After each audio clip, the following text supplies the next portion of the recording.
There's a thing happening in the TV industry as of late, and I think it's one of the most interesting things we've seen. So, for anyone that doesn't know, the TCL QM8 of 2024 this year is the brightest TV you're going to find. And I mean the brightest TV. Now, not a lot of reporters are reporting on this. However, I've told you guys since reviewing it how amazingly bright it is, to which many tried to revert back to the Hisense U8N, which I didn't see anywhere near those numbers on the 55.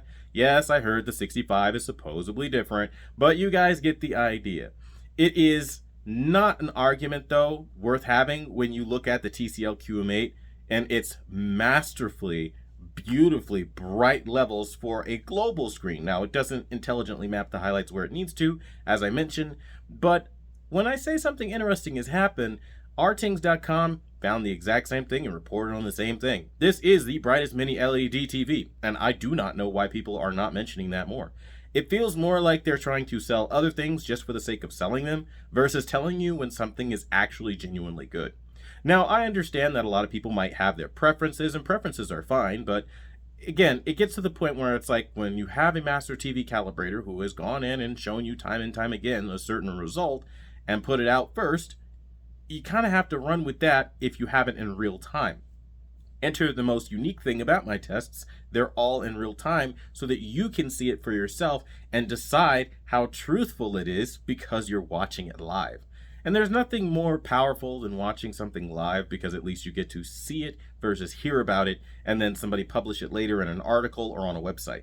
And again, I have to commend Rtings because they've been coming around a lot more than, ever before as far as being transparent and honest. So I would say I would lean more towards them if you wanted a recommendation as far as a mainstream type of YouTuber.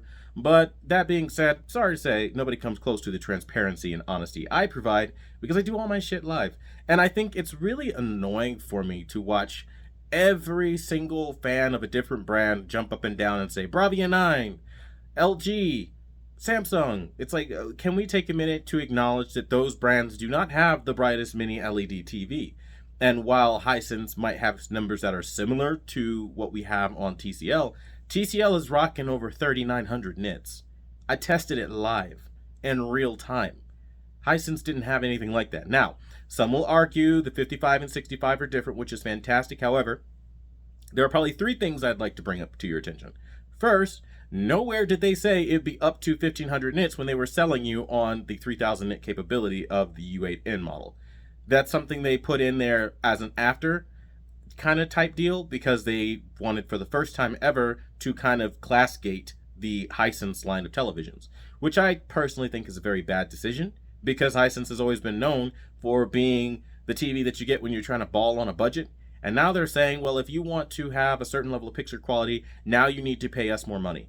They're basically getting a little too big for their britches because I'm sorry, Hisense will never be Sony, they will never be Samsung, and they will never be LG. It doesn't matter how much success they have and with whom. They need to understand they are a Chinese value brand. Americans, specifically, are not willing to invest in Chinese companies as is already. It is already a tough sell to the American crowd.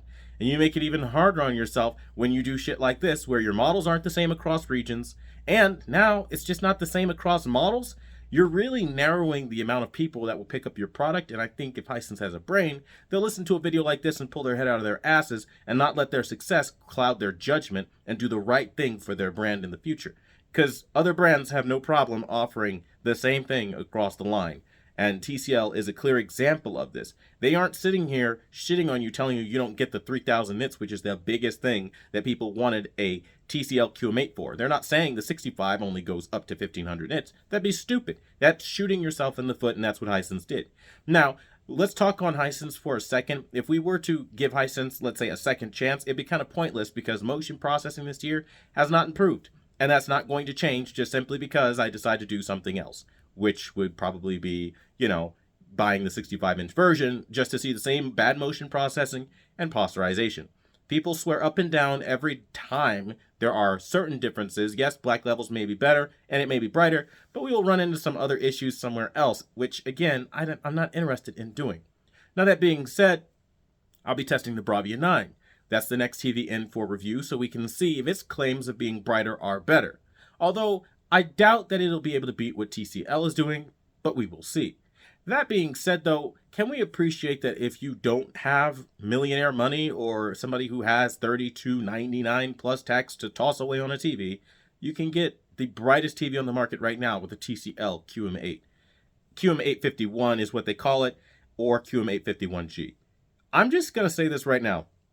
Doesn't matter what walk of life you're from, that's impressive. Now, there are other issues with the TCL, which if you want to know what those are, watch my review, and you'll figure out what those are. But that being said, it's nice to see TVs get brighter and improve, and actually live up to some sort of expectation and kind of dominate the market in a way that not everybody was expecting. I mean, come on, did you really expect TCL to beat out all the big brands in terms of brightness?